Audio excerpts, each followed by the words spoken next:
Good afternoon, ladies and gentlemen. This is your licensed financial advisor, Chris Woodford, and today we have a client in the series, A Day in the Life of a Middle-Class Income Family Who Wants to Build Wealth, and we're going to help them out today. All right, so we're going to help out a family of four, Chris and Toya. They're married. They got two kids, 9 and 8 years old.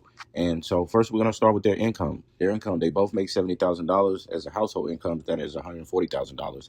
And since they're going to be married, filing jointly, the tax structure is going to be a little bit different. So that is a key point. So when you file your taxes, when you're married, you can file filing separate or filing jointly. When you file jointly, your taxes kind of benefit you a little bit more with the standard deduction. So the combined after-tax amount for a married couple filing jointly, where both earn $70,000, totaling $140,000 gross in Texas, is going to be $116,000 and $150.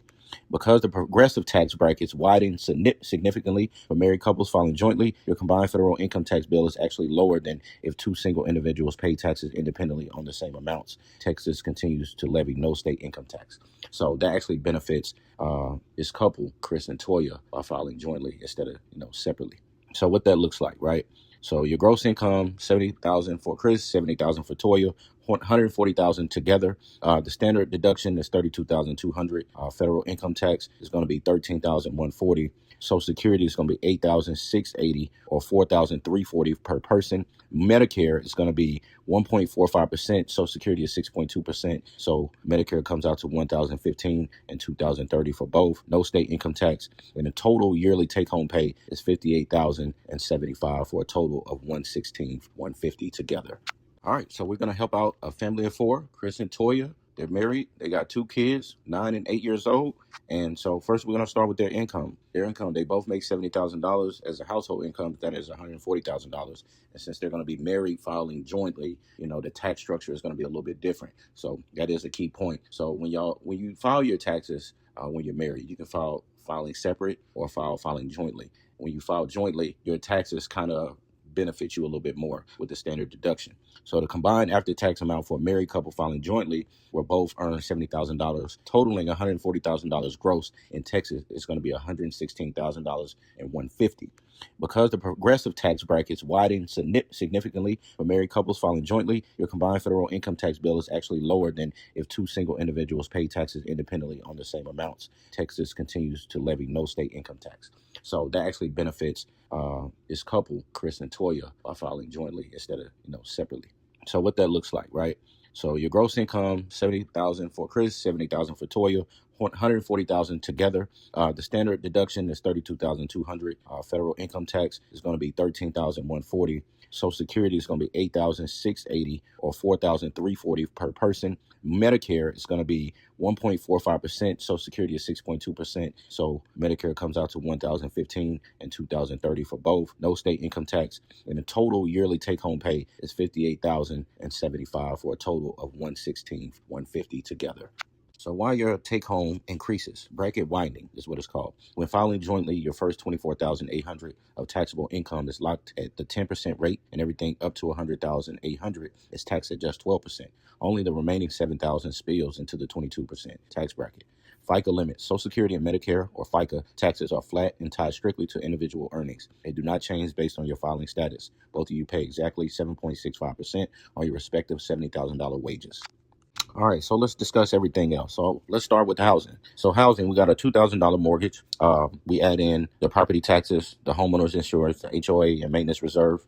That's going to total out to $3,100 a month. So $500 in property taxes, $325 in homeowner's insurance, and $275 in HOA maintenance reserves. Kind of maybe like the average for the Dallas area, depending on the size of the house and how much it costs and things like that goes into that. I think for this particular home, we're talking $350K for this house on a 30-year fix at a 6.5% mortgage rate. And so we're looking at $3,100 a month in mortgage payments a month. All right, so that's total housing. Transportation, we got two vehicles, car notes, $700, $350 for both, insurance, $250 for both. So that's $500. Let's say $300 for gas between them both, doing what they do in the city or whatever. And then we have maintenance and registration fees for $150 for a month, and a total amount for $1650 a month, which is $1,650 a month in transportation. All right, household expenses, groceries, electricity, water, gas, internet, yard maintenance, and so on. We're looking at $1,200 a month. Probably standard, maybe more, maybe less, but we go with that. All right, so number 5, we're going to have to protect the family. So protection comes with life insurance.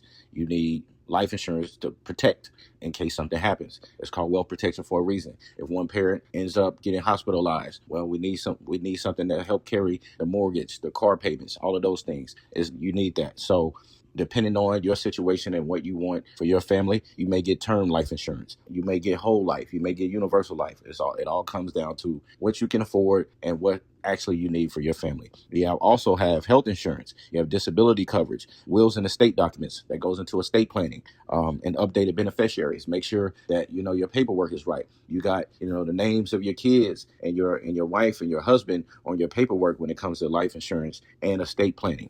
All right, so you budget roughly $150 a month for life insurance, just for this family. Maybe it's more, maybe it's less. It all depends on what kind of coverage you get and what you need for your family. All right, so retirement.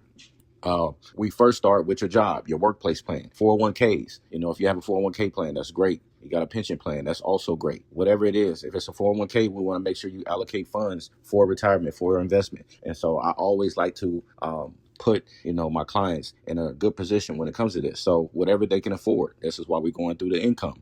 So somebody with their income, they got a little more room to work with. So I would say they can invest $600 a month each. So the standard deduction or contribution limit for 401k is $24,500 for 2026. That's how much you can invest into a 401k throughout the year. And so $600 a month, that's about $7,200 a year. That's pretty good, for a family of 4 and 2 hardworking parents, making $70K a year. That's enough money to put in per month for their 401k. And then also on the back end, you get an IRA, whether you want to do traditional or Roth, or you can do both and split that $7,500 contribution limit up per year between them both, or just put them in one or the other.